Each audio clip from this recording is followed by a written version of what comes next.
have joined, if folks have joined after we extended the invite, please put in the chat where you're joining us from tonight and maybe what you do. That would be great.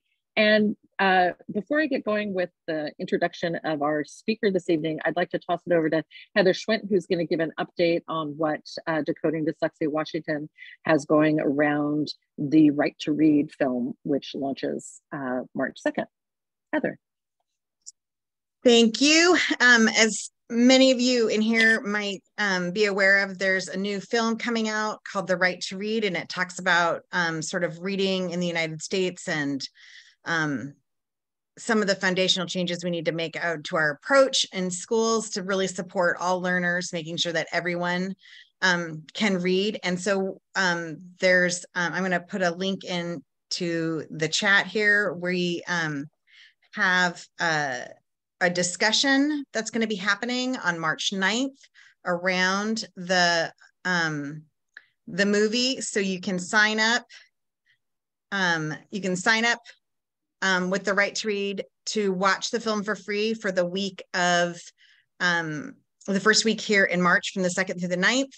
We're going to have that discussion group. So sign up for our discussion group to talk about some of the issues and the themes that are going to be brought up in the movie. And then we're going to have that discussion and talk about how we can improve things here in Washington State. And probably if you're from all over the country, probably things that you might be wanting to do in your state as well. So anyway, we also have some additional webinars coming up. We're doing about 2 a month through the end of the school year. So please go to the PTSA's Eventbrite page. This is with in partnership with Decoding Dyslexia, the Seattle Special Education PTSA, the Northwest Inland Dyslexia Alliance, and with the dyslexia partners from Bellevue School District. So we're all coordinating together and working together on a lot of these events. So please go there to get information and to find out more about some of the events that we will be doing. Fantastic. Thanks, Heather. Okay. Well, it is my great pleasure to introduce my friend Rebecca Miles this evening. And all of us have had the chance to read Rebecca's lengthy bio. Just to summarize it, she's an early literacy consultant and coach coordinator, and PBIS coach for a county in Southwest Michigan with 19 years of experience. She is also the president of the Reading League Michigan. And she has a bachelor's in elementary education as well as a master's in literacy studies and multiple endorsements in a variety of areas that support her expertise and knowledge around literacy coaching.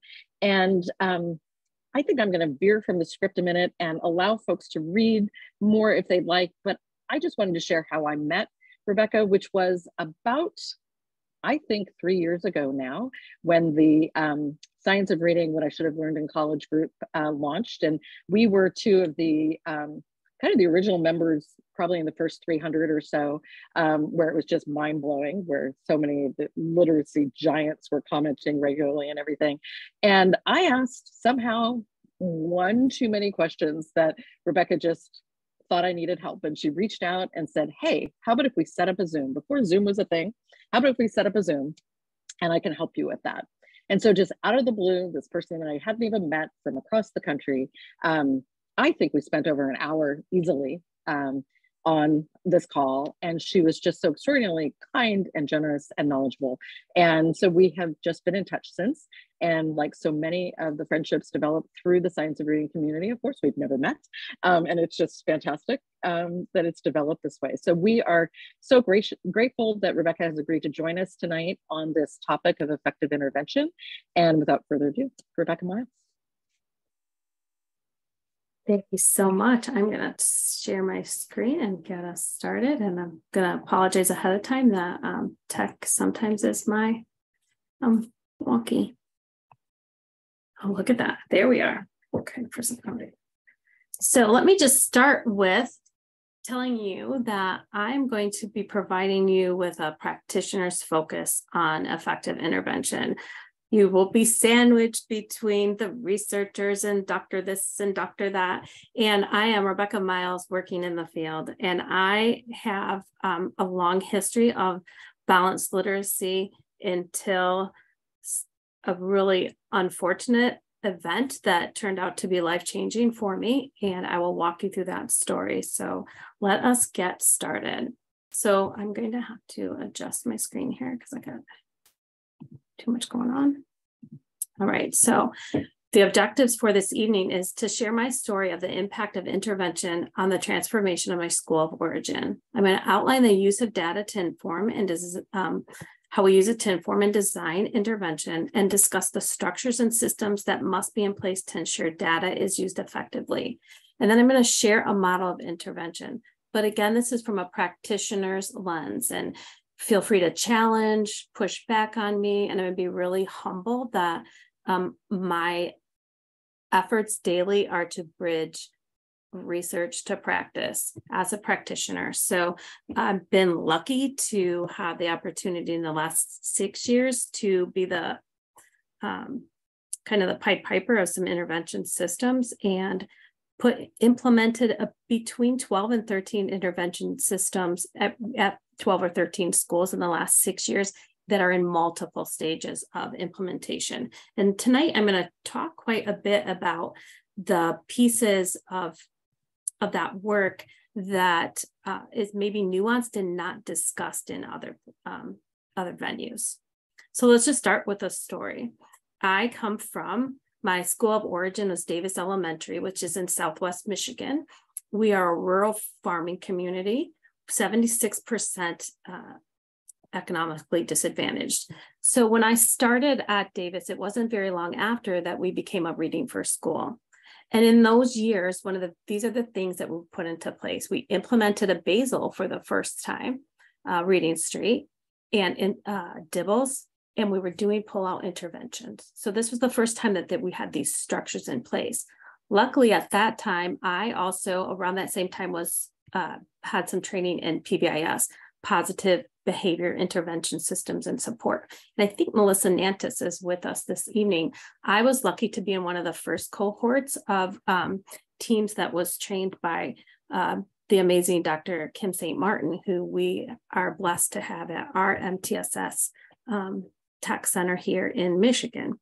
I'm going to allude to some of that work this evening. It really is the foundation of my understanding. So those PBIS learnings about behavior matrices and interventions on the behavior side really helped inform some of the work that I later was able to do. I have taught Young 5, second grade, third grade, fifth grade departmentalized ELA. So my fifth grade teaching was in the middle school, and I taught science and social studies. In 2012, I was in the fifth grade teaching middle school when in 2012, our school was designated a focus school. That means there was a really large gap between our high functioning or our on-level functioning students and our students that were underperforming. So our high performing and underperforming students there was a large gap. I'm messing around here because hold on one second. I'm having a little tech issue on the side with where the things are. So at that time, I was reassigned to lead interventionist and coach.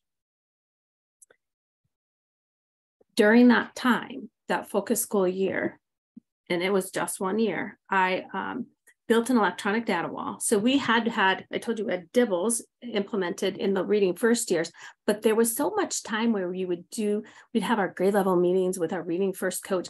And I don't know how many of you know this, but back in the days, we'd have these trifolds and you'd write all the data down on a card or a sticky note, then you'd spend the time moving it around. But by the time we got done moving it around, it was time to go. So we were admiring data for 40 minutes.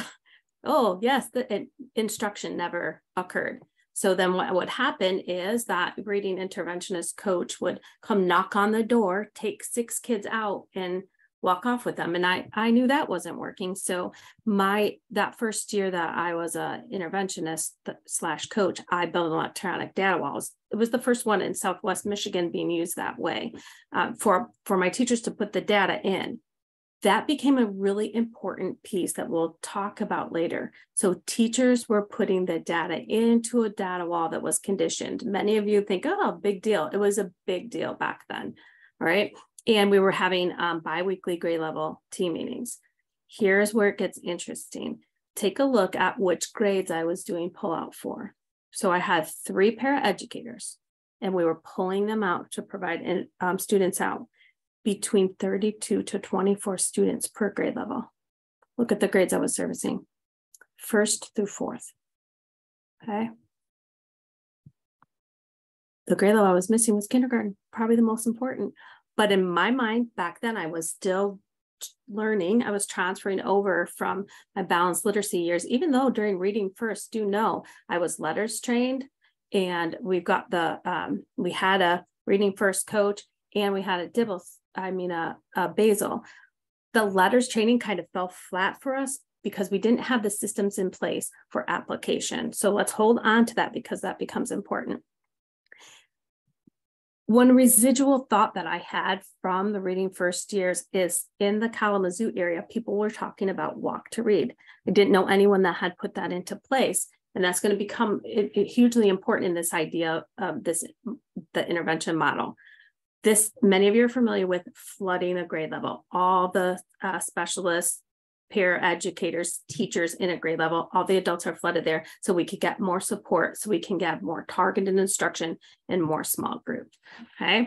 So I started that in 3rd grade. So I had the advantage to just be able to pilot it. 3rd grade was the last grade level in the elementary school that I had taught with, and they already thought I was kind of nerdy and were willing to follow me. So we started a Walk to Read model, and I piloted that.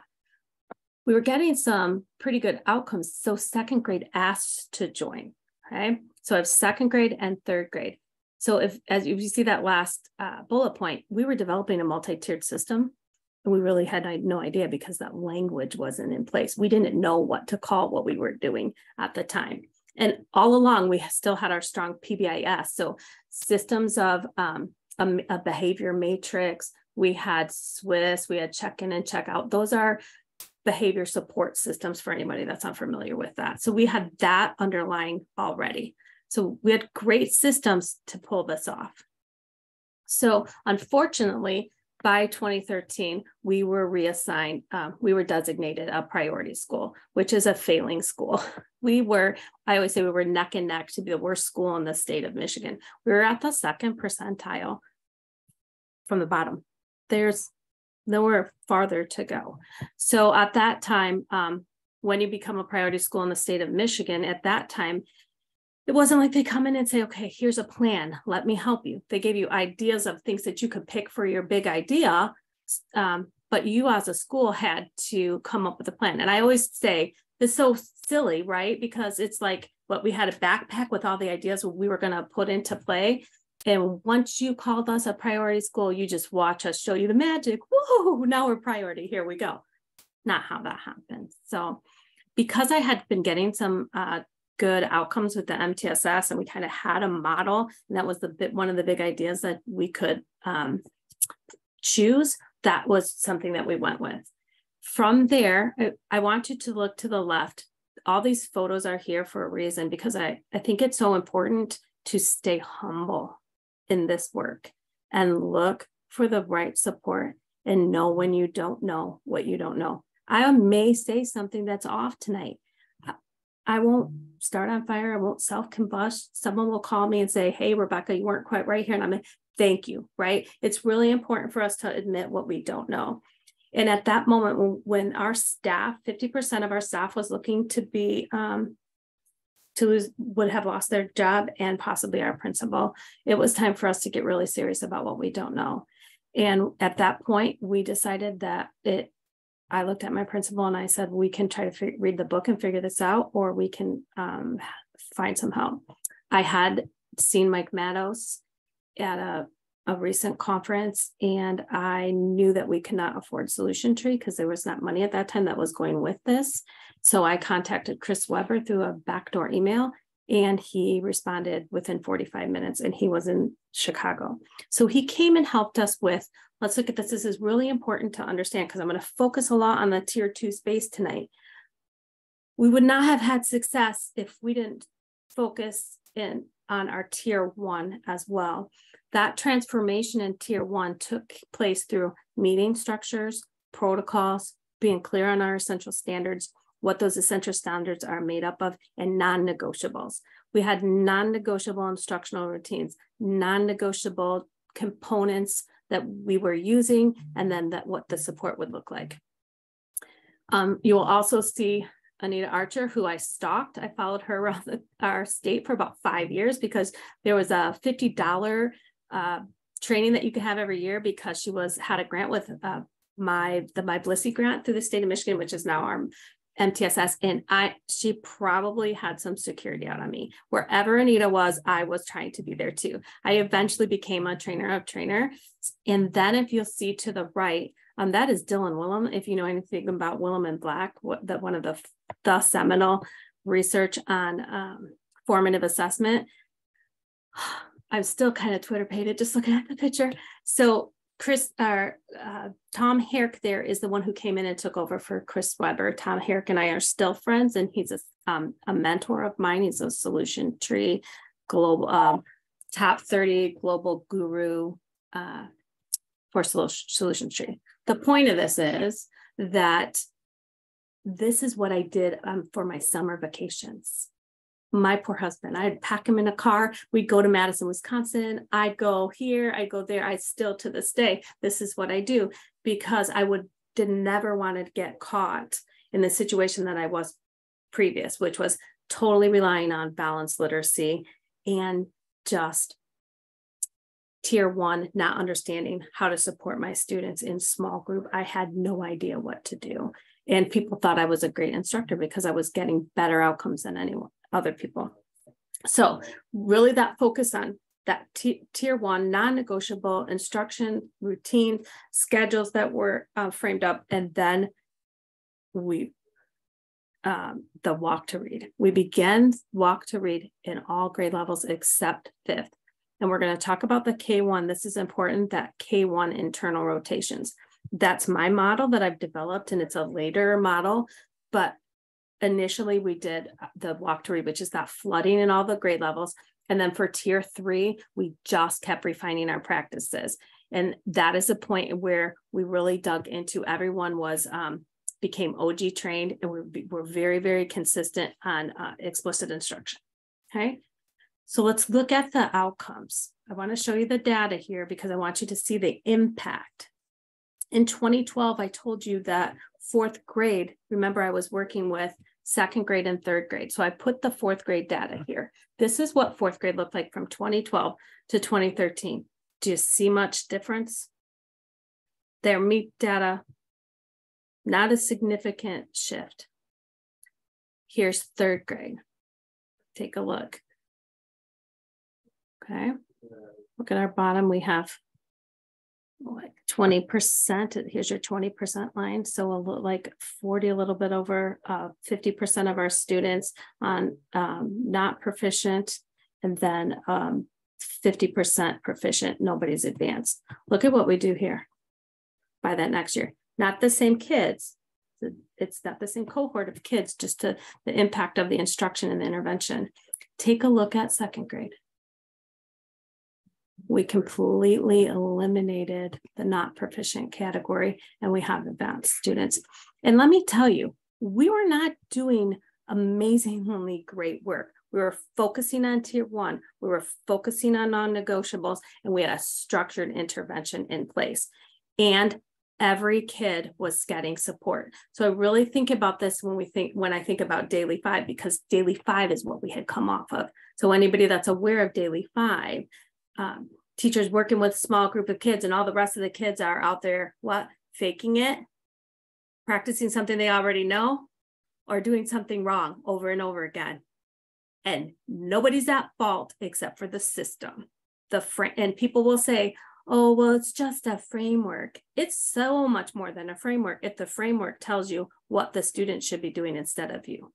Okay, so that's what we moved off of into using we had our DIBELS progress monitoring, and we had NWEA at that time. We eventually moved to STAR, and that's what we built our groups on. That was it. Okay. So from that, those simple pieces, and I'm talking about just in the beginning, eventually you'll learn that we had better assessments. But let's look at, this is the end of the chapter. I'm going to move out of this. I just want to show you where I was from. In 2011, 2012, we were at the 14th percentile on the top to bottom list in our state. This is the year, the 2012-13 year, that we fall into priority status. 13-14, scores start going back up to the 12th percentile. Does anybody know why the 14-15 year might be missing? You can open mic if you know.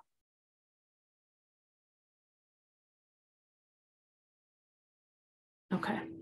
14-15 is the year the state of Michigan moved from the non-common core to a common core assessment, from MEET to MSTEP.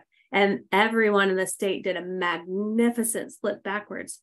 Not Davis Elementary, not Davis. And by 2015-16, we were at the 50th percentile, and that we hadn't come off a priority yet. It took us the following year for them to remove our designation. So from the 2nd percentile to the 50th percentile in 4 years' time in a K-5 school, that just doesn't happen.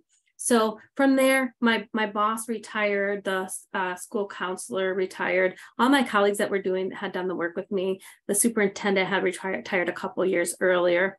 The folks had retired, and I started getting, those headhunting phone calls. People are interested. What are you thinking about doing next, Rebecca? So I thought, well, this will be easy. I'll just take this to another county and start applying this to lots of schools, because now I know the magic formula. Well, didn't quite work that way. And I've been now in this county for 6 years, and we have 11% of the schools when I came into the county were somewhere on the continuum of the science of reading. And if you count every school in the county, 77% are now somewhere on the continuum. And if you count only those that have a meaningful relationship with us, and meaningful relationship, if I can't stand Rebecca Miles, that's a meaningful relationship. And there's an actual school that is of that mindset. Of those schools, 88% of the schools are somewhere on the continuum. So the work is moving in a very meaningful way. So let's take a look at, I told you the story. So let's get down and dig into the details of intervention. I created this intervention triangle because it focuses a little bit different than most people do. What is at the center of the triangle? Our students. If we don't have the mindset that they're our students, you're wasting your time trying to develop an intervention system, period. Because if they're not our students and they're my students, then that's my data, it's my instruction, my fault, and my win. That doesn't serve our students, our community, our school, our state, our nation. Okay? So if you don't have that mindset to start, much of this work is very, very difficult. So once we have that mindset of our students, then the data, look at this is a little wonky, sorry guys. The data, the discussion and deliberately designed delivery, deliberately designed delivery of instruction are the important component pieces, okay? And this deliberately designed is so important. The routines and the resources. Under that box is routines and resources. So let's move on here. So start with the data, assessment that informs. Let's change my view here. This comes from the intensifying literacy instruction. I don't know if you can see. We have Kim St. Martin and our Michigan MyMTSS Technical Assistance Center have, along with, I'm going to move my bar here, Dr. Vaughn, Gary Troya have developed this incredible guide for us. And I recommend that everyone take a look at the intensifying literacy instruction, because it's just a great model and guide for implementing intervention. So let's talk about your balanced assessment system. Here are the 3 major components that you assessment measures that you should be considering. First of all, universal screeners. And the characteristic of that universal screener is to identify students who are at risk, and it has a cut point for risk. So are yes or no, are they at risk, not at risk? From there, we can determine implement the progress monitoring. So we administer those progress monitoring assessments to students identified to be at risk. And the goal is to determine the effectiveness of intervention by measuring student growth.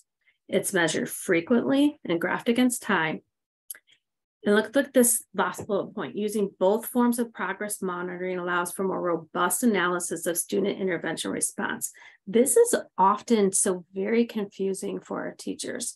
So there's that general outcome data, your sub-skill measures like your DIBELS, your Ames Web progress monitoring, those pieces. But then the content mastery data would be that internal criterion type of reference for whatever intervention program you're using. So for example, phonics for reading was one that we used in Davis, and we use it quite a bit in our county. At the end of the lesson, there's 4 words that the students have to write, like a word dictation and a sentence dictation. You can watch that over time and monitor that to see whether they have mastered those internal skills and then of that program. And then there's the diagnostic measures. So those are administered for when additional information is needed to define a student's strengths and needs. So where we're going to start instruction, where's the gap, where's their strength, where's the sweet spot to start instruction.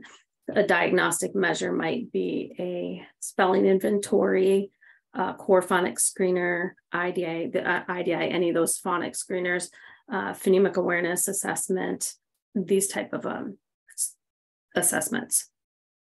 So this is the this slide was created by Jan Hasberg. The first time I saw this, I think was in 17 or 18, was at Plain Talk. I can't remember the year, I think it was 18. But this, in its simplicity, was so important for moving schools forward. If my schools could understand that the oral reading fluency, how oral reading fluency correlated with reading comprehension, then we could backwards design that. It brought clarity, because so many educators, teachers have a really hard time understanding where to start when there's so much data. So if we can start organizing it in a way that makes sense to teachers and step by step walk them through it, it's more meaningful. So I use this all the time to start with teachers. So if we look at this, the oral reading fluency scores correlate with reading comprehension. So let's look at the validity coefficients, meaning if we look at this measure, how predictive is it of reading comprehension outcomes? So oral recall or a retell measure is a 0.7. A closed measure, 0.72. Those are pretty highly predictive, right? Question and answering, 0.82. Oral reading fluency, a 0.91. Here's why this is important. Take yourself out of this space and put yourself in the field. And teachers were not, I'm trying to think of the word. They weren't pleased with oral reading fluency. It was just a measure of kids reading too fast. It was just a way to race read. Teachers did not hold this with very much weight. So it was hard for me when we're trying to develop intervention systems for them to take seriously the oral reading fluency measure. Having this validity coefficient has made quite a bit of impact for teachers and their understanding. This is the other issue when we talk about data with teachers and setting up a data-informed system, the confusion between with percentiles and raw scores. I often have teachers in a room looking at data, and they've got a sheet of raw scores, and then they've got percentiles. So they'll be looking at the RIT score on NWEA. I'm looking at an oral reading fluency raw score, and then trying to make sense of it. One of the very first things that I ask everyone to do is look at the percentile, so we can compare your NWEA percentile to your oral reading fluency percentile. Looking across makes it much easier to look at student data across cohorts and across assessments. So this is a real common error, just looking at raw scores. So I call this guy Professor Percentile, and I say, let's just try to keep in mind what Professor Percentile says. I only speak percentile. Now that's not going to, there are like the diagnostic assessments that are criterion referenced. You're going to have to look at those, the skill components. But for our normed tests, it's important to look to compare percentile to percentile, or it helps. So with that oral reading fluency, we do some quick sorts and look at where our kids are struggling. If we start from the comprehension measures, the NWEA STAR maze, I really have appreciated McKenna and Stahl's cognitive model of reading, because if we're able to start with these large comprehension measures and then look at the oral reading fluency, we can start backwards designing what might be the next step for a student that's struggling. So if I have a student struggling with reading comprehension, you can just follow this backwards. The next step we're going to look at is oral reading fluency and context. So these great assessment pieces, I have adapted and put them over McKenna and Stahl's cognitive model of reading. So oral reading fluency would be the assessment that we're looking at to measure the fluency. Go back. If they're struggling with fluency, what else might we check? Decoding and sight word knowledge. What are the assessments that we could possibly use? A phonics screener, a spelling inventory, San Diego quick assessment, nonsense word fluency measures, and taking a look at the accuracy measure on our oral reading fluency. If they're weak in decoding, what might we check next? Phonological awareness and be aware of print concepts. PAST assessment, PASI, Hegarty. So you see how this works. And this has been really informative for teacher groups that are trying to make intervention decisions. Next, we want to talk about the small group instruction. So this was something that Nell Duke speaks of to a lot. She says that data feeds small group, right? If we can be developing small group, but if we don't have the right data to inform it, our small groups won't be as accurate and won't be as deliberately designed as they should be. So, can I ask a question? Yes. I'm sorry. Yes. My computer froze. Yeah. And I didn't see what you had up there, like the last diagram before we went to small groups. Let's go. I'm sorry. This one, no, please, no, that's fine. This one, the cognitive model of reading by McKenna and Stahl. Yes, this was that.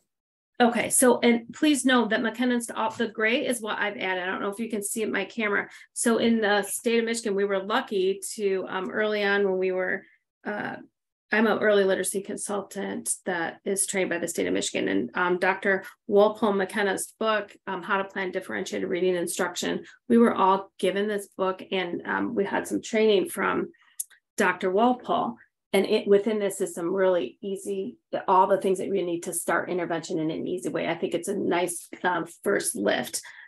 When I saw that cognitive model of reading, I thought the clarity that will bring to educators of what to look at, where to start, and what to look at next.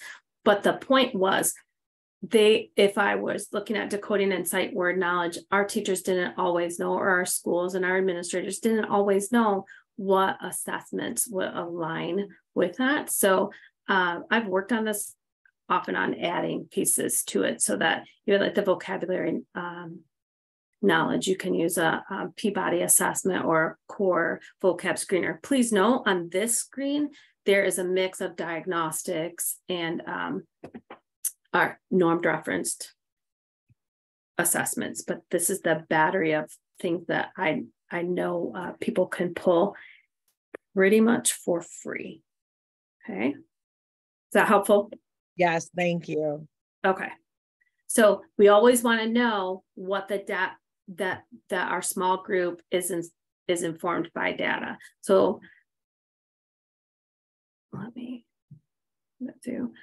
So then I started building out simple decision trees, because even with the cognitive model, schools needed more information, and teachers, when they're by themselves in their room or in the grade level teams trying to make decisions. Oh, Eileen has a question. They wanted a path to follow that was specific to them. Eileen, do you want to open right now? I just wanted to let folks know that we will be posting the PowerPoint handout in the chat at the end of the talk. So for those who are feverish note takers, just enjoy the graphics and what Rebecca has to say right now, but you will get a copy of them. Just wanted to let folks know. So this, I think, is one of the most powerful tools for teachers once they understand. I'm going to go back. Once they understand the cognitive model, and there's all these assessments, these are options, then we start building decision trees for the school. So this is just an example of one that was built. I do differentiate these based on what assessments the schools have. So let's take a look at this one. This is a simple decision tree for the beginning of the first grade. The student is recognized at benchmark for the to be at benchmark on the beginning of the year screener, NWEA. Yes, then what we're going to do? We're going to do large volumes of high interest reading, connecting them to pick up more vocabulary, because vocabulary is the proxy to background knowledge. Background knowledge we pick up through reading, and we need those two things to have a high level of comprehension. So we're really just going to try to press them through a lot of text. Particularly what we can do to build background knowledge.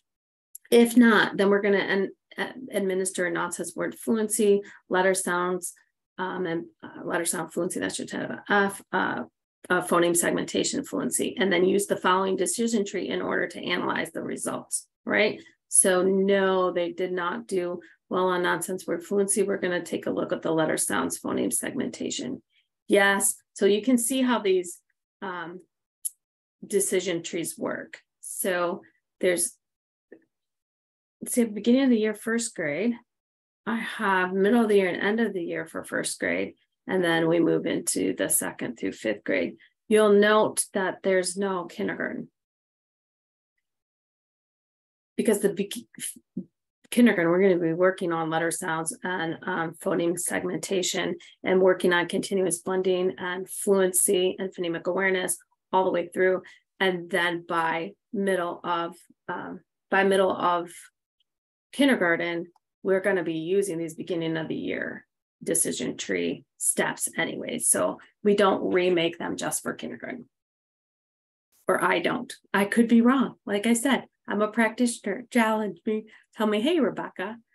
So this is so important. If we remember my triangle, right? We have the deliberately designed delivery. We have data, but what about the discussion? This is so missing in every school, many schools. Always, when I first start, the team structures are often what's keeping the intervention from being effective in my experience. So I developed this meeting structures graphic, and I want you to think about your school or schools you're familiar with. What teams do they have? Who's on the team? What's the function of the team? How do they function? If we don't have these pieces in play, that data is probably not being as effective as it, not probably, I'm going to emphatically say, we're not using data as impactfully as we should be. Your instructional leadership team should be made up of the principal, a coach, if you have the coach, title lead, and the school counselor at the minimum, and assistant principal. I have the breakdown of all these, and we won't get into the minutia of these, but this team, the instructional leadership team and the collaborative team, are two of the most important teams. And collaborative team and grade level team often gets conflated in my mind in schools into PLC.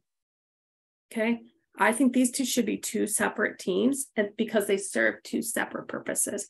If we see that instructional leadership team, do you see how it's touching all of the teams except for one? The grade level team. That grade level team is when your second grade teachers are all together working together. They might be using a common assessment protocol to analyze their most recent assessment so they can determine what they think next steps might be. They're going to go deliver that back out and be prepared. And they're looking at their data as a team. So when we come to collaborative team, they can inform and be informed by the intervention team. The instructional leadership team is hearing and embedding and discussing. So they're all talking about our students, but that grade level team is going to have time afterwards to go back and work independently as a team before and after. You'll see the child study team. The child study team, and we can go into, this would be a whole other PD. I don't have the grade level team going to child study. There's a half day of keeping our most, basically our students that are getting provisions of tier 3 services from the beginning. They're on a roster. We're continually going over, making sure interventions are impactful. We got the whole AUG team there, OT, speech, everybody on the day that they're there. Once a month, we're going over what's happening with these students, what more can we do, what the suggestion is, almost like the Mayo Clinic. The grade level team does not have time to be out that way, but all the information has been informed, right? Through collaborative team, through the instructional leadership team, the intervention team. Everyone has that information to go to child study, and we can go talk to teacher if we need to. So the most important person in all of this is the principal. More times than not, if we look at these teams, and there's a team that is actually functioning or semi-functioning, oftentimes the principal's not there. Okay, this instructional leadership team is comprised of the principal that participates with collaborative team, that meets with the intervention team, particularly the coach from the intervention team. Let's talk about the principal. The 4 R's of the principal. The principal is the receiver. They have to hear the message. When we're in those collaborative team meetings, looking at progress monitoring, talking about and designing instruction, assigning Mrs. Jones needs to be moved 15 minutes later over into Mrs. Smith's spot because Jose needs this support. We can't wait 3 days later in a game of telephone when the principal right here, right now can make it happen. So we talk about data. Here's one of the most important pieces of data, the conversation about the data and the delivery and the design of instruction. The principal has to hear the message. They have to be the receiver of it, not a game of telephone. Also, by the principal being in there, receiving the message, as the teams walk out of the meeting, you have that instructional leadership team right there, and the principal, the team is here seeing and hearing the trends and the patterns, okay? They're the resourcer, I already talked about that. They're the ones that provide, say, where the adults go, where the time goes, where the minutes go, where the resources go. They get the final decision, so they should be involved in all of the conversations. They're the responder. When Mrs. Smith, after the meeting, comes to principal and says, I'm having these issues, or the parent calls, who's responding to all these meetings, all the people, the principal. They cannot afford to not be a part of these meetings. Okay. And the reinforcer, everyone knows who's doing their evaluation, period. Everybody knows, right? Everyone knows who the parent's going to call when they've had enough. The principal, who's going to reinforce the message of this is what we're doing to the parent, to the staff, to the community. The principal, they have to be there. So if we're looking at meeting structures and we're talking about data and we're designing instruction, without the meeting structures in place, you're just talking about things. Nothing, you're not getting the structures and the systems in place to ensure that you're making promises instead of dreaming about things. I'm going to move through that. So deliberately designed instruction. This comes off of I have a document where it's the 90-minute reading block, and where I help people outline the block. And I found a lot of confusion about what small groups should be made of, particularly in the early years. I would see this. We have a phonemic awareness group. We have a phonics group. We have a fluency group. Well, all of these sub skills are at the service of the other. So phonemic awareness is at the service of phonics and fluency. And when I had fluency just living there by itself, but people were conflating fluency with oral reading fluency of a passage. In this, when we start at group 5, the bottom group, I think it's really important when we're planning instruction that we're ensuring that we're attending to the automaticity, right? So fluency, they're accurate and automatic. How are we going through and regularly checking that and having great opportunities for retrieval practice? I just early on was not seeing that. I'm not traveling the country, so I don't know if that's a case everywhere, but locally that's what we've seen. And I think it's been a really good message that yes, move on, but continue with the retrieval practice. And where in your lesson are you going back? And so what it might look like in one of our lessons is I have the teacher touch the word, give me a thumb up. So they'll say to the students, give me a thumb up when you can read that word. What word? Next word, thumb up. Give me a thumb up when you can read that word. What word? And then we'll hit it again. Ready? We're going to read it the fast way. Ready? What word? What word? What word? What word? And then third time, it might sound like this. Ready? Jose, Susie, Josie, Jose, Fred, Bob, right? We're going through that list that 3 times to make sure we're getting it to automaticity. And I love the goodbye list, which is a leftover kind of residual thing from my corrective reading days. If one of those words the whole class struggled with, it goes and lives on the goodbye list. We write it down. We revisit again tomorrow. When they read it 3 times successfully, 3 days in a row, then we can check it off and say goodbye to that word. So this piece about fluency, automaticity, as you'll see, it's at the end of or a component in every single one of the groups. And not one group is just one sub-skill. So I call that buckety intervention or buckety instruction. And all of our interventions should include both reading and writing. So we are not enough time. So I'm going to show you the framework that we developed, and it'll give you an idea looking at once we've backwards designed from that cognitive model, we use an assessment decision tree. So if you don't have those pieces in place, those are the systems that you need to build. So you have a balanced assessment system and you have strong meeting structures to discuss instruction, look at the progress monitoring together, what's working, what's not working, and what are we going to do next. And let's hold this. There's 3 choices. Do we need to change instruction? Does this, the skill, so up, down, is the student made progress and ready to go up into a different category? Do they maybe need to go down a little bit? The instruction wasn't starting where it should be, or should we stay? Staying is an option, right?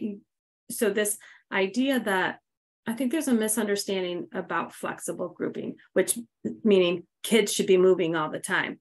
Well, if we've set these students with the similar skills and the similar needs in the right group, they should be moving to upwards together. So is the whole group moving? There may be an outlier student or so that moves so very fast that they move out of group, or not moving at the same rate as other students. So those are things to consider, because I've had that question quite a bit about flexible grouping. I don't know if that's making sense or if I sound like I'm circular talking. But I want to show you what our walk to read framework looks like. I'm going to do this in the 6 minutes we have left. And I'm going to explain to you how this framework came up. So this is the rotation integrated early childhood model. And so you'll see what our walk to read setup looks like. So with the walk to read, we would flood the grade levels, right? So all the adults would go to a grade level that were available, and we would work with small groups of students. We were getting really great outcomes, except for our most struggling kindergarten and first grade groups. And I put a pause on intervention for myself. So I pushed in and I said, I'm not going to do my groups for 1 week, and I'm going to go and I'm just going to observe kindergarten and first grade, all the other groups. The thing that I noticed is these little ones were having a really hard time being in a small group for 30 minutes. It was really, really tough around the skills, particularly if it wasn't a teacher. And this whole idea that was really stressing me out was, here I have these teachers and we have small groups. So the teacher's only getting 6 kids and all of the rest of the kids are getting someone that isn't a teacher. But I know this walk to read model works. What can we do? So I developed an rotation model. So what happens is we would flood the grade level in kindergarten and first grade, but the strategic and intensive are the classrooms with the most struggling students. Every 10 minutes, there would be a rotation. So we had a 40-minute block, and every 10 minutes they would rotate. So the teacher would see every single student. Then those, that would be the nucleus. And then those that rotated around the teacher would work on skills that fed into that lesson. So let's think of like a strong OG lesson. We're going to walk all the way through all the pieces of a decodable reader. But my paraprofessional that might be sitting at the other table would work with an Elkonin box with all the words that were going to be in that decodable reader: pushing sounds, blending sounds, stretching sounds, writing sounds. Another table, high frequency irregular words and letter formation. Another table maybe had to be independent, or it might be a word sort, depending upon how many adults that we had. So we did that in kindergarten and first grade in the strategic and intensive rooms. I'm going to show you what that looks like. So then you'll have a visual of walk to read and then a visual with this rotation embedded model. Now, let me tell you, the majority of my schools use this model. I'm going to lower. So here you can see teacher, all rotations built to support the teacher lesson. So here's the teacher. She would be working with, IC means instructional cycle. Instructional cycle 1, instructional cycle 2. So instructional cycle 1 in kindergarten, letter naming, letter sound. They work on the sound card, which is a card that we do that has the alphabet all on it, and then it's motions, but the motions are connected to sound, not the anchor picture. We don't have time for that right now. So, and they might do letter sorts, but look at instructional cycle 2. By then we're into the decodable reader lesson. CVC, letters, sounds, segmenting, blending, reading, writing, okay? This is an intensive kindergarten group. Instructional cycle 1, these would most likely be paras here. Name writing, letter sound discussion, analysis of names. Instructional cycle 2, they're drawing and labeling. Instructional cycle 1 here, another para, forming and sounding letters. Instructional cycle 2, high frequency instructional routine, word routine, reading and writing sight words in sentence strips. Instructional cycle 1 with this para would be a movement activity with letter names and sounds, phonemic awareness routines, and then Elkonin boxes using words from the teacher lesson. So 10 minutes. So we've got 50 minutes a week.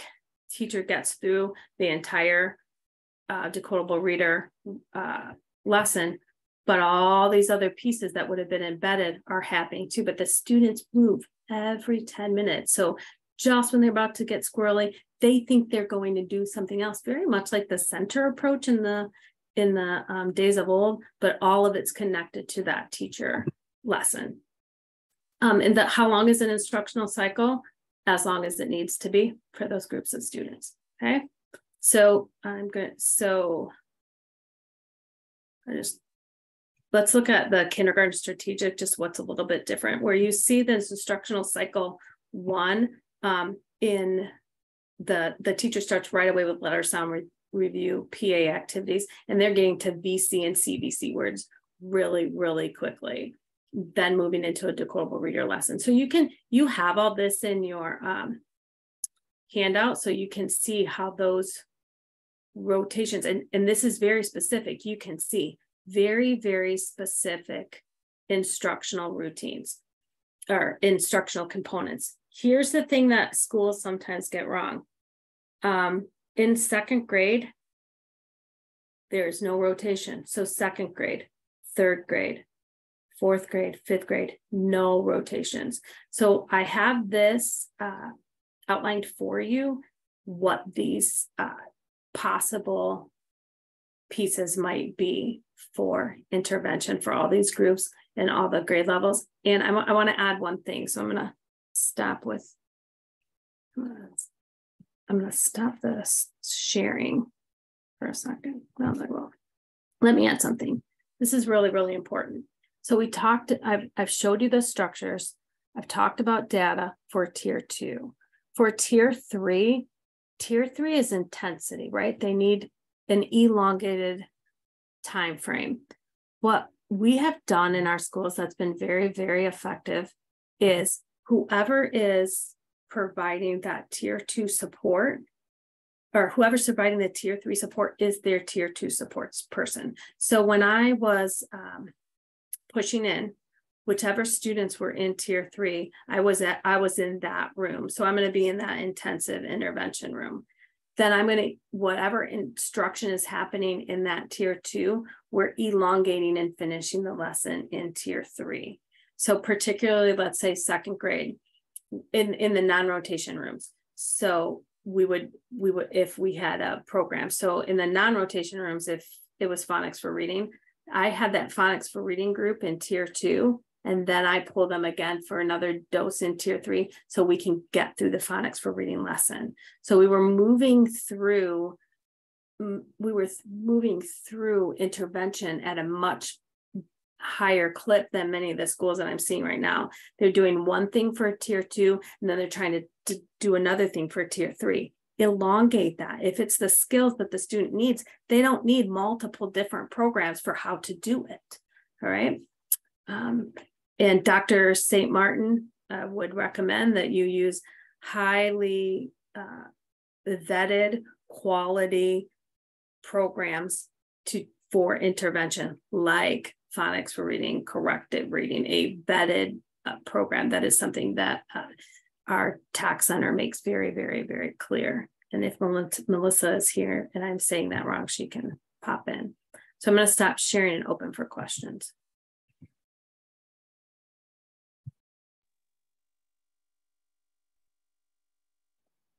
Rebecca, thank you. Whew. Thank you. There's a whole lot. Christy has placed the handout in the chat. And I know that there was one question that I just saw recently, and the person who asked it can open up the mic if they're still here. But they asked about what you meant by the high level reading materials. If kids did meet the standard on one of your decision trees, if they were green, then you provided them. So I can tell you what we did. So we really wanted to, so we had what we would call comp 1 and comp 2. And what's interesting is I often say, we inverted the slope. And I even have some data for one of my 90% free and reduced schools right now. 4% of their kindergarten class was at high risk last year. So I have outcomes. I was just sharing about a little guy that I've been working with who in 1 year's time went from like the 12th percentile or 2nd percentile to the 48th percentile. So with the comprehension group, and this is really important to me, the outliers of enrichment kids, we're not paying as much attention to our enrichment kids as we need to. So what we did with our enrichment kids is we used, when we didn't have a vetted program for enrichment kids, we used our Time for Kid or Scholastic News, whatever we had in that, because we flipped back and forth depending upon the years. And in my schools, some of them have one or the other. And we would spend a lot of time talking about, you do progress monitor after you get the diagnostic with that question. We would work on text structures, break that down to find the words, like read the article, and then we've been looking for the clue words. What is the text structure? Is this a problem solution? Is this descriptive? Is this cause and effect? Is this sequential? We did a lot of reading of those nonfiction type of pieces and then had them create the article. So that might be next in this series. We did a lot of independent research on GRISD type of subjects. But the most successful thing that for teachers, because again, you can't make another prep becomes problematic, right? So when you have that enrichment group, instructional routines and deliberate instruction that they can just replicate. And the framework's the same, but there's a pop of rigor. I talk about that a lot, pop of rigor. The framework's the same, the skill just keeps going up. And so for those comprehension groups, we really dug into those Scholastic, Time for Kids. Today, you could do something like that with ReadWorks as well, right? Dig in deep, get an elongation of topic knowledge, and then have them write. Read and write, read and write, read and write, and research. Those are what our enrichment kids did. Right. But text structure was big. Thanks. And I think we had another question about, you referred to the vetted materials. I think you might have been talking about materials in the state of Michigan. Well, I guess I won't, okay. Not vetted, but evidence informed, right? That they're, for example, Anita Archer, phonics for reading. We're clear that that is has a strong structured literacy, gets outcomes, corrective reading, gosh, I'm trying to think of where we had that is old school that we were using that, and where did we get our information from for that? I don't even, maybe that was What Works that we used for that. But so corrective reading. So not teachers pay teachers. Right. And well, and like UFly, right? These the pieces that for example, PALS, Road to the Code. I'm trying to think of the other Blackman one. My thoughts are falling out of my head right now. We know, but what we do know for a fact is that just picking up random activities, trying to cobble them together with no clear scope and sequence, and it being activity driven versus skill and component driven is not going to get you anywhere. How do you feel about really great reading? I try not to use the word feeling. I don't know enough about really great reading to use it. Here's what I do know: the people that have used it for summer school have gotten decent outcomes with it. That summer school component. That's the piece of it that I know.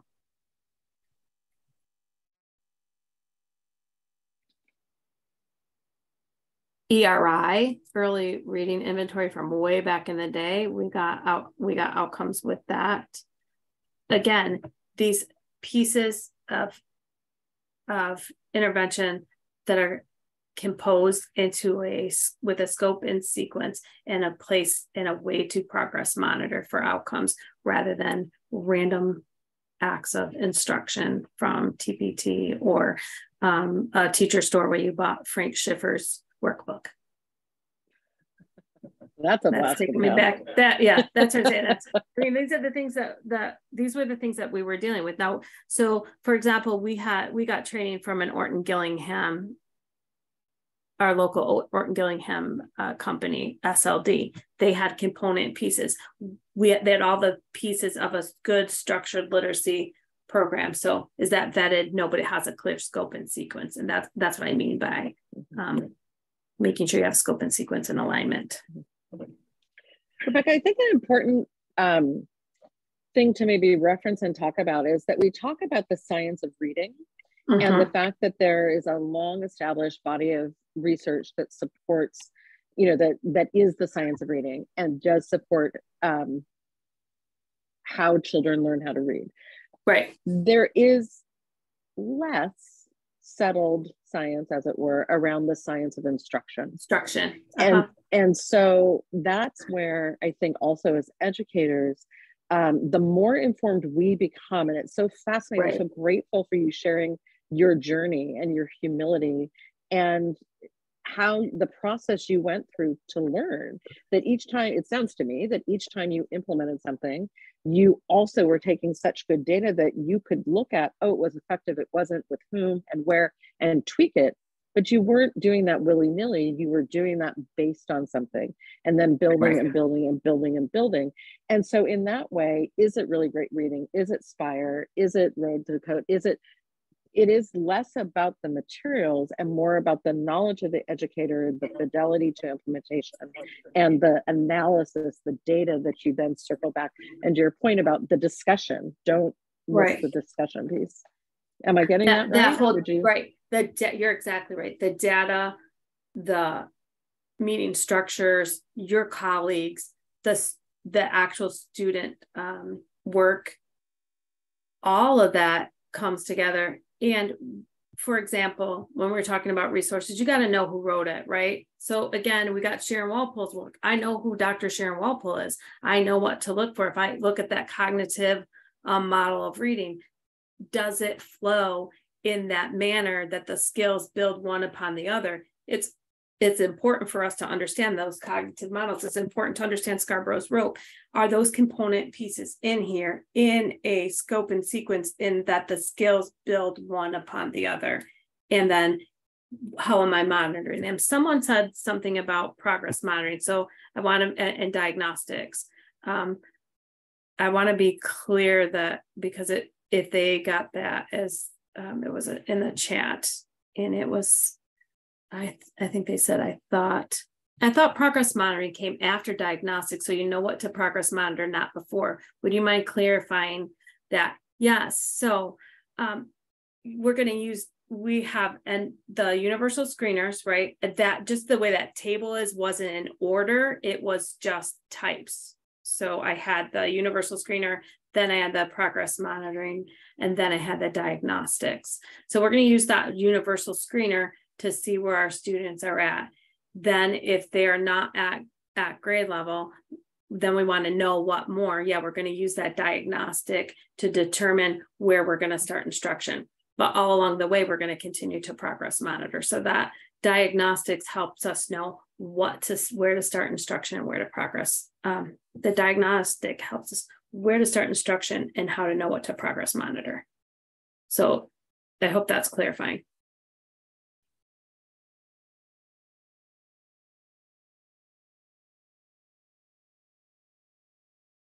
So when you think about that table, it's shows the more kind of global, larger pieces down to the granular piece. The piece that's going to give you the most granular piece of information is going to be the diagnostic.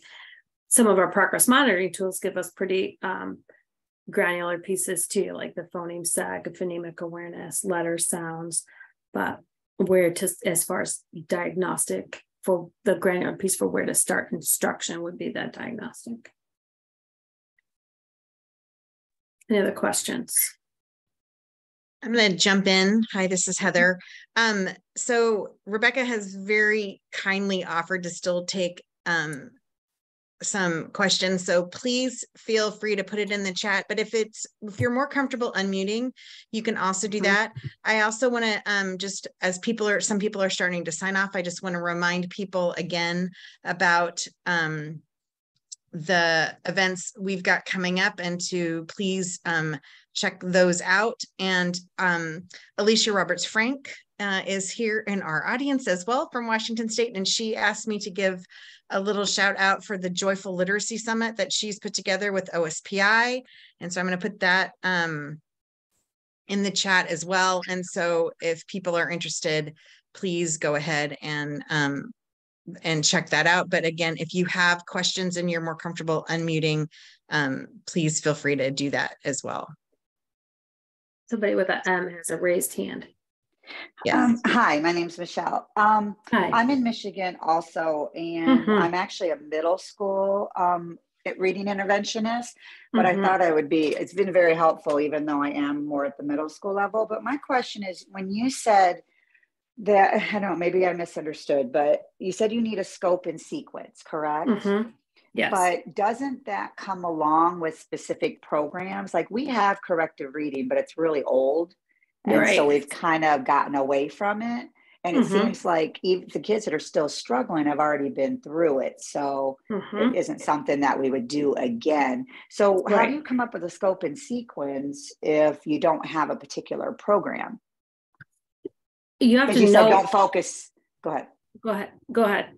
Don't focus. Because you had also said, or I think the other lady had said that, you can't focus just on the program, you got to go by your progress monitoring, the data. But I'm just saying, like, how does that go together?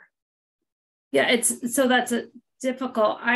So if you're in middle school and you're struggling with what to do next, first of all, you have to have that diagnostic, and then your scope and sequence is going to depend upon where your student is lacking. But then once we get into the middle school, I might start saying some things that sound heretical in some ways, because we want to know where they are with their phonics scope and sequence, where they are with multisyllabic words, but at the same time, we've got to be overlaying some fluency practice. And then we should be pulling in some authentic text and scaffolding them around in they can be relatively short reads. I'm a big super fan of ReadWorks for that, so that they are the student that I'm thinking of. He's a sixth grader. I'm going to say things that are going to sound crazy, but in really super short time, I spent 30 minutes with him one day, and we had a significant closing of the gap because I could see exactly what he was missing as far as an instruction, as that he didn't understand the idea of phoneme graphing. So we did a little bit of that, but he still needed explicit instruction. So we put him on rewards. So as you can see, I'm going to keep saying Anita Archer's things because I'm a TOT, and we get the outcomes, Archer, yes. right? Yes, I have the old rewards. You have old rewards, then old rewards is still good rewards. Okay. So one thing about that is some of these things that people, we found it in a closet, but it's 2015. That's why I'm saying we've got to really understand the cognitive model of reading, because a pretty good structured literacy, phonics, scope, and sequence is going to make sure that you're hitting the boxes and you know what to check. And Dr. Archer's work isn't going to expire anytime soon. Right. I don't know if that's anyone else's. Phonics it's a pretty clear scope and sequence. Maybe you can do your R controlled in a different place than the VCE, maybe one in front of the other, but that sequence is going to be pretty much the same. But as you get to those older grades, you have to do fluency practice. You have to be considering morphology. You just have to. And that's what I do now. Write about, you have, whatever your first, Michelle, you have to write about everything. Read it, write it, read it. If you're not doing that in every intervention, you're missing the bang for your buck, and you're decontextualizing. And I think that's where a lot of intervention falls apart, is that we're not contextualizing it in reading and writing. Okay. Would you recommend, just one more question. And so I'm here for yeah. Okay. So just long story short, my role has changed, where kids used to be pulled, they lost an elective to come to my classroom. And now in the third trimester, I'm going to be working with the lowest 5% of 6 to 8. And so I've done a lot of assessing with them. I've done the DIBELS, the RF, the maze, and then for the kids that are scoring really low in the fluency, then I went back, like you showed on that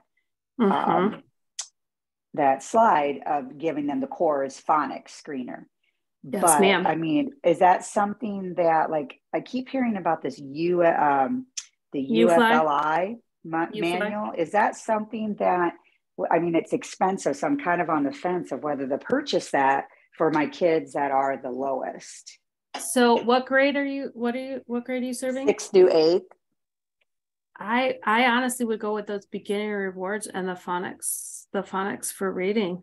I just really would, just for the age, right? Okay. And at that same time, for reading. Okay. Yeah. And at the same time, you're going to be doing fluency practice with them, and you're going to do writing practice with them. They should be writing in response too. And try to have them be some content knowledge. And the other thing that I would recommend with that, for that group, is when I was in the middle school, I had a special ed teacher that came in, an interventionist. Then she was special ed, she wasn't intervention. She would come in and she would support them at the table. They were all whole group. We would have our little sessions. We would coach these kids up. We'd ask questions. They were participating in real time with us in tier 1. Let's not forget that we need to scaffold that tier 1 instruction and make sure that the most struggling kids have access. And I always called them my fire patrol, because I needed to be on fire for them. I needed to keep them in fire. I needed to keep them engaged. And one of the things that you can benefit, front load them with the vocabulary, front load them with the ideas, get some schema for what's coming up into their tier 1. That will, any of the large, like, vocabulary words that they need to break out the morphology on and read them, get them that a little piece of what you're doing prepped up for their tier 1. Okay. That's really great. That's great advice. I appreciate that. Yeah. All right. You really got me thinking. I've been doing a whole lot of reading because of my role changing, and you have been so helpful. Thank you so much. Well, thank you. And I am the president of the Reading League Michigan. So do join us, and feel free to call me, email me. I might stop you, just like you were saying. Yeah. Find me on Facebook. I'm the founder of the Science of Reading Instructional Coaches site, and I answer people's questions all the time. Okay. Like, so you said you're in Kalamazoo? I am, right. I'm 11 miles from Portage. Oh, okay. I'm in Mason. So you probably, you know where that's at. So, yes, okay. Ma'am. Thank you so much. Have a good night. You're welcome. Rebecca, I want to give an opportunity. Somebody asked about iReady, said that they had switched from something to iReady and are wondering if they're missing a step. And I wonder if that person, they asked a question in the chat, and I wonder if that person is still here and wants to unmute. And if not, I have another follow along. Okay. So do you have the chat open? It was one of maybe the last 5 or 6. Schlag or Schlatt? We are using iReady Diagnostics as a replacement for MAPS, which we used before Ready. Are we dropping a vital step by? I think so, but I don't know enough about iReady. She's trying to unmute, maybe. Yeah, I think she's there, but I think so. I think iReady is a universal screener, much like NWEA DIBELS or STAR, and so DIBELS is far more specific than. So if it's like MAP or STAR, then no. So no. If you're replacing one for the other, MAP, STAR, we call NWEA, which is MAP. If it's like that, no. If it's takes place of like your FastBridge or your DIBELS or AIMS, yes. I'm here now. Okay. The iReady diagnostic, we just give 3 times a year as our benchmark. And it is criterion based. You can toggle in the group report, you can toggle and get a national norm percentage, but it is criterion based. So it is how do I want to say this? It really does fine tune where the needs are of the student. So that's why when you started talking about that being kind of a step after the universal screener to diagnose, let's say, what the students are lacking in, that kind of got me thinking that, did we make a mistake in dropping that MAPS? I don't know enough about iReady, but my question is, how are you measuring like a general outcome, like transfer? Well, we use phonics for reading. And so basically what we did was we took the data from the results of the iReady diagnostic, and then the kids that we targeted as but criterion-based and national norm-based not succeeding, our title team then administered the phonics for reading assessment. And we kind of cross-referenced that data to see who was going to be considered the ones needed the tier 3 intervention. We have a really great MTSS program that's already in place where we actually group the kids for a half hour a day grade level. We have 5 grade levels. And so we have the title group takes the lowest 16 kids out of roughly about 100 in each grade level. And then between the other 5 kindergarten teachers, first grade teachers, whatever grade level it is, we divide the kids up and specifically put them in groups based on their needs. And we kind of developed those groups based on the results of the diagnostic and then also the phonics for reading assessment, kindergarten, obviously letters and sounds. But I'm just wondering, what's your measure that measures comprehension, integrated skills?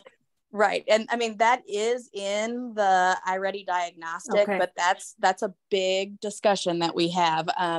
They do have some fluency assessments that you can do. And so we do that.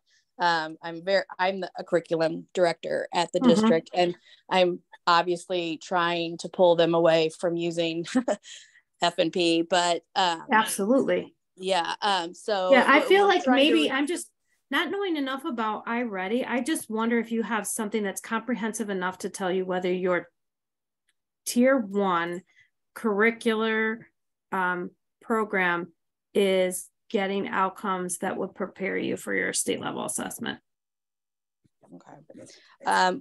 I will say that like on a typical, we use the whole entire program. That's our basal as well. Yeah. And I will say that in the program, when the kids take their assessments at the end of the week, especially from 3rd grade on, those tests look exactly like our state test. Oh, right. What program are you using? For the state test? No, for your tier 1. For our tier 1, tier 1 in MTSS is an enrichment group.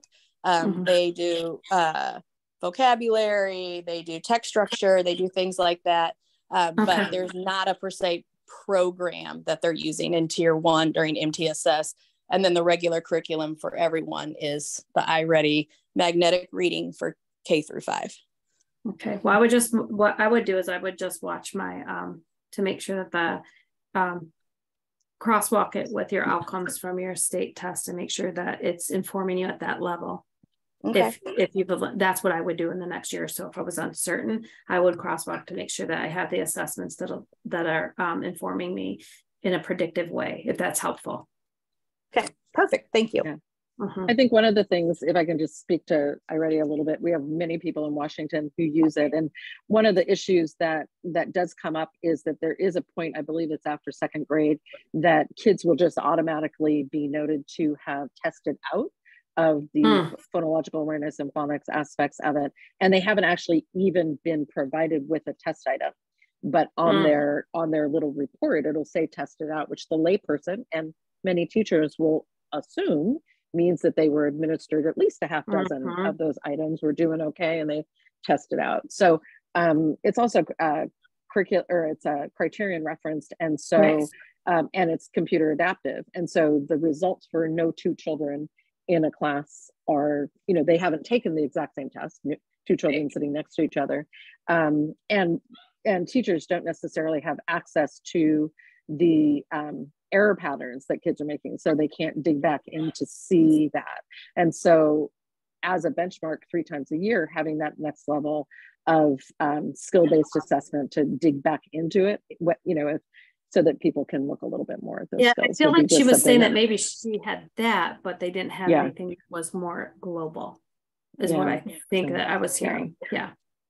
Okay. I just wanted to add in about the gal who spoke about the middle school kids. I think a component for the middle school kids to not forget are the excellent decodable readers that are being written for high interest, engaging phonic without an S, phonic book happens to be my personal fave that I'm using with a lot of clients with remarkable success. It's very exciting. And I think that there's not often money, not often as many PTA dollars and things available to those middle school educators to fill in those things. So we can intervene with rewards or corrected reading, all those things. But if the kids don't have access to the materials they still need, which may be at a very low level, there are some pretty exciting, as exciting as they get, but some nice new the phonic book catch-up readers are really good. And there's many series. So just a suggestion. I think High Noon is one of them too, isn't it? I don't know that one. I don't think that. Yeah. High Noon has some fairly good. High Noon. Yeah. I heard like Caillou. I was like, High Noon. Yeah. High Noon. Yeah. There you go. All right. Well, I'm not seeing the chat at the moment. Heather, can you give an idea whether the chat looks like it's wrapping up? It looks like we're wrapping up. People are signing off for dinner and whatnot. So I think questions have all been answered. Rebecca, thank you so much for staying on to answer all those for everyone. Thank you so much. All right. Well, with that, thanks for having me, Washington. Thank you everyone for coming. Bye-bye. Thanks for everyone around the world and in Washington. Bye-bye. Bye.